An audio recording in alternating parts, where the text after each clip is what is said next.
Good day, everyone. Today, we will be discussing developing a unified model for customer service excellence. We are the Group 10, and for the group members, I am Regine De Jesus. We have De La Rosa Jason and Ramirez Adrian. Introduction. In today's hyper-competitive and hyper-connected global market, outstanding customer service isn't just a nice to have. It's business essential more than ever. Customer expect fast, friendly, and personalized service across every channel. And here's the interesting part.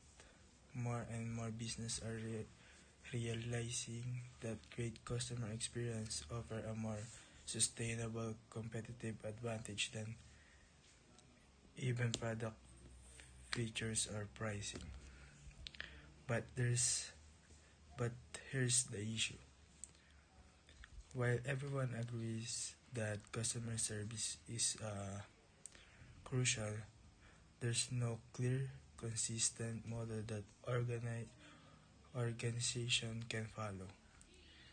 Many companies have some piece in place, maybe a few KPIs or chatbot, but no unified frameworks that ties everything together. Purpose. The goal is simple: to create systematic, standardized framework that organization can use to build and maintain customer service excellence across team, tools, and touchpoints. Objectives. Identify the core elements of effective customer service. What truly matters to customers and what works. Second, understand how these elements work together within a unified structure. Third, build a model that include practices, measurable KPIs, and the smart use of customer-focused technologies. So in chapter 2, we use 4 frameworks. So the first one is ServQual. So what is ServQual? ServQual evaluates service quality across 5 dimensions. So first one is tangibles, physical facilities, equipment. And second one is reliability, ability to perform dependably. And third one is responsiveness, willingness to help customers. Fourth one is assurance, knowledge and courtesy of staff. The last one is empathy, caring and individualized attention. So this model helps identify service gaps and customer expectation. Technology acceptance model. So TAM is explain how users come to accept and use technology.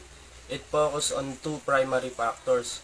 So the first one is perceived usefulness. So the second one is perceived ease of use. This affects the user attitude and intention towards using technology, which directly impacts their experience. The unified theory of acceptance and use of technology. Performance expectancy, effort expectancy, social influence, facilitating condition. These are constructs explain use, behavior, and technology adoption in a more comprehensive manner. Customer journey mapping. So in CJM, it allows us to trace the complete path a customer takes. From awareness to post-service, it identifies key touch points, pain points, moments of truths. This visualization is crucial in aligning technology and service intervention.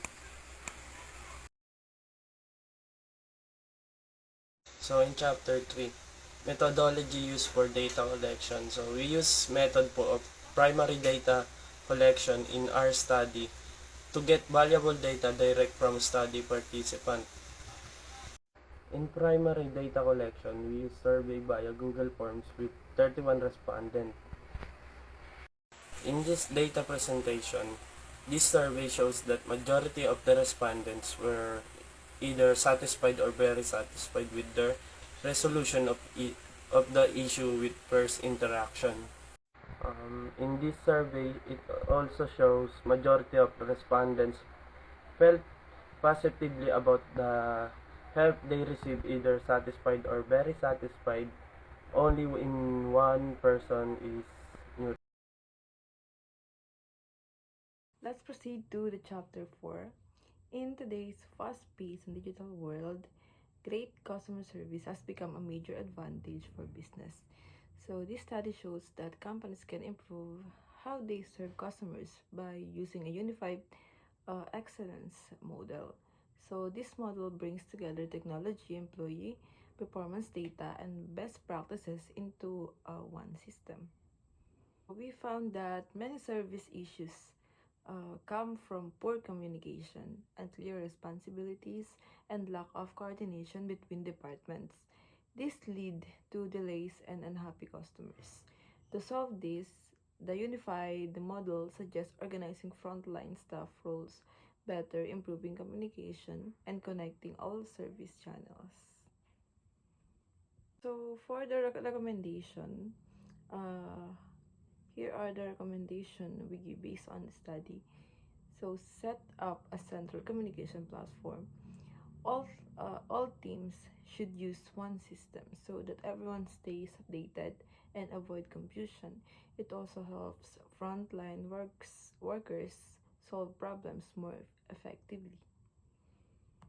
So second, create a feedback and evaluation loops. Use data and customer feedback regularly to find the weak points, fix them, and stay aligned with company goals and customer needs.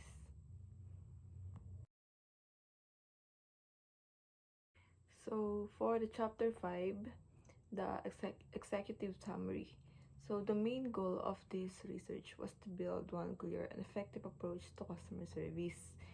Many businesses struggle with service that is scattered across different platforms, especially now with the digital shift. This study suggests a structured model that uses technology and good practices to improve service quality. Results. First is problem solving. About 96.8% of customers were satisfied with how their issues were resolved during their interaction. So, customers onboarding, 90.3% of new customers had a positive experience when they needed help getting started. So, for the professionalism, 71% of people said that they were satisfied, that they were very satisfied with how polite and professional the service against were. Quick solutions, over 90% said they got help in less than a day, proving that fast service really matters. So, in summary, this study shows that by unifying system and improving coordination, business can offer better service, keep customers happy, and work more smoothly overall. Looking ahead, businesses must also recognize that customer expectations are constantly evolving as new technologies and communication tools emerge. Service strategies must adapt accordingly, investing in training, updating system regularly, and fostering a culture that values continuous improvements will be crucial in staying competitive. Moreover, companies should not treat customer service as a cost center, but as a key part of their brand and value proposition. So, happy customers not only stay loyal, but often become advocates who bring in new business through the word of mouth. So, in overall conclusion, improving customer service isn't just improving customer service isn't just about problems or solving problems. It's about creating meaningful experience that builds long-term relationships. So um, it helps a company, or the companies should not treat the customer service as a cost center, like I said before, but as a key part of their brand and evolved position. Happy customers not only stay loyal but often become advocates who bring in new business through word of mouth.